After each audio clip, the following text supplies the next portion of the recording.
UFOs, unidentified flying objects. Are they alien spacecraft, or maybe something a little closer to home?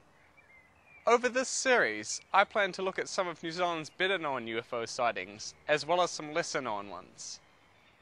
I will meet people who believe strongly that aliens do exist, as well as some others who are a little more skeptical. This is a topic that is often ridiculed and automatically labelled as being tabloid material.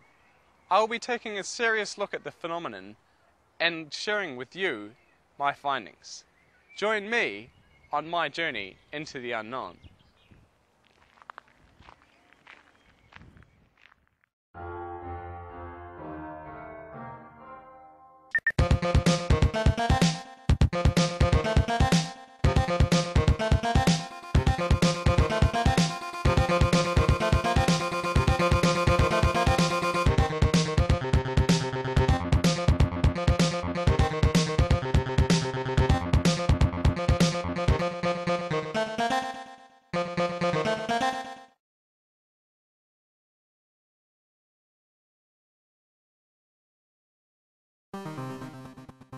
Tauranga, a sunny seaside city nestled into the heart of the Bay of Plenty.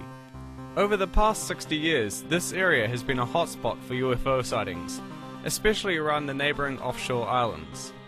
Sightings have been made above and below sea, and some people are even convinced of the existence of an underwater UFO base. In this episode, I'm going to focus on a series of sightings in February and March 1995. Locals witnessed strange glowing lights and objects over the skies of the Bay of Plenty as well as the Waikato region.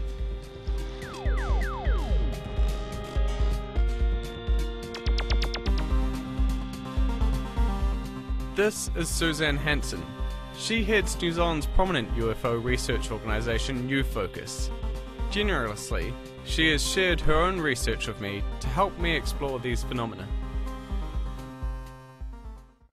Well, I started the Focus NZ research network in 2000, although I had been researching UFO sightings and incidents for many years, something like 20 years before then.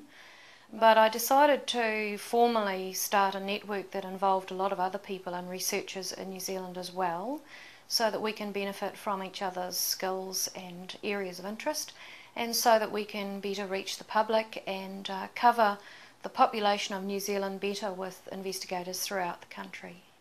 Well, New Zealand has a very long and rich history of UFO sightings, and we actually have some of the most credible sightings in the world.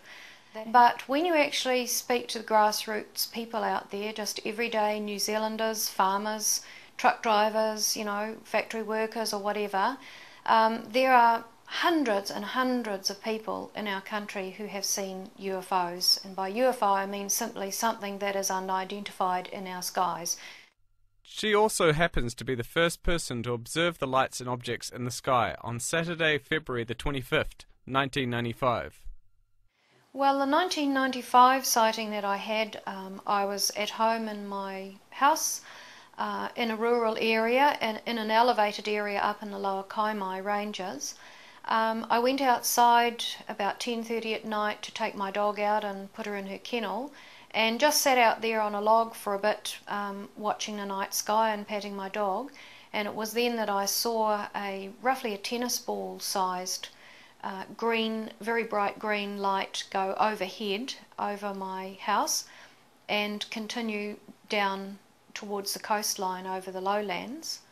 As I was watching this event, I caught out of the corner of my eye another light coming in over the Katikati Waihi lowlands, and this appeared to be coming in at right angles to the green light, or on an intersection course. And this was quite a different object. This was quite a large orange ball-shaped object with a long flaming tail out behind it.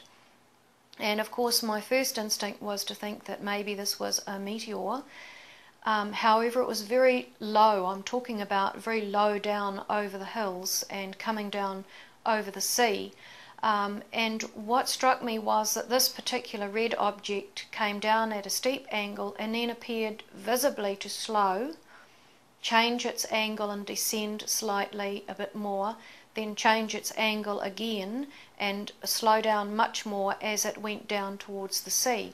In the meantime, the green ball of light continued on down towards this object until they were quite close together, and at that point I lost sight of them behind a low hill.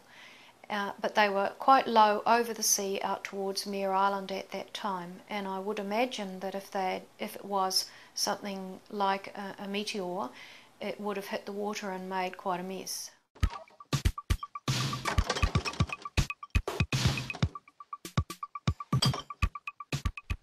Six days after Suzanne's sighting, on Friday, March the 3rd, at around 11 p.m, two teenagers were outside cleaning up after a family barbecue at their home on the Omukaroa Peninsula. They then saw something which they described as a huge flame ascending into the sky.